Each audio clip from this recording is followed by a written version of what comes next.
Republican strategist and CBS News contributor Frank Luntz has been friends with McCarthy for 20 years. He has advised the majority leader informally and has been a political sounding board for him. Frank is with us from Los Angeles. Good morning. Good morning, Charlie. Have you talked to Kevin McCarthy in the last 24 hours? Yes, I have. And in watching what's happened, I started working up on Capitol Hill in 1993 under Newt Gingrich. And so it's been more than 20 years. And it was confused up until the last 3 or 4 days. It is now chaotic.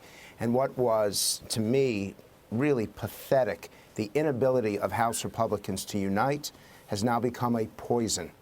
And those people listening today should understand that when members come out and say, well, we weren't respected or we weren't appreciated, House Republicans are not functioning this morning, and they haven't functioned for some time because there's a segment there that simply believes that it is better to blow up the process than it is to fix it.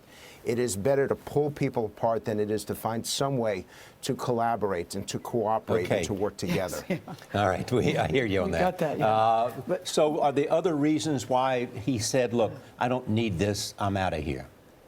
How are you supposed to govern when you have 247 members? It requires 218.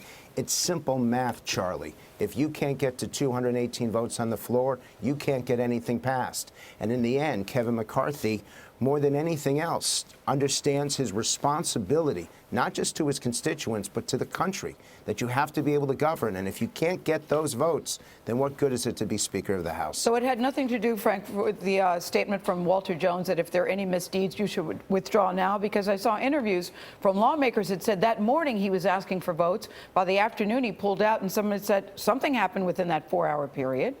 No, that's all. It's crap. All I right. would use a stronger word, but I don't want you guys to get fined by the FCC. But it's just not true. Okay, what about the other candidates who are still in the running?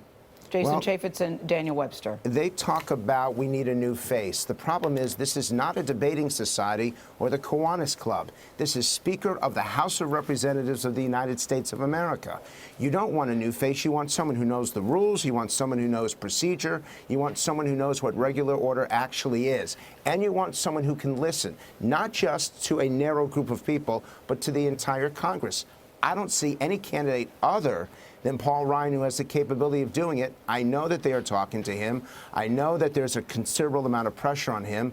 But if Paul Ryan says no, God help us if we put someone in there who's been in office for 2 or 4 years and doesn't even know the process to run the House of Representatives. John Dickerson says there's not a path for Paul Ryan to the presidency through the speakership. Do you agree? Well, it has nothing to do, and I know Paul Ryan very well as well. In fact, I know Paul Ryan even longer than I've known Kevin McCarthy. And Paul Ryan prioritizes his family. He's got young kids, and that matters to him, and I respect that. Imagine someone who puts their family and their commitments ahead of politics.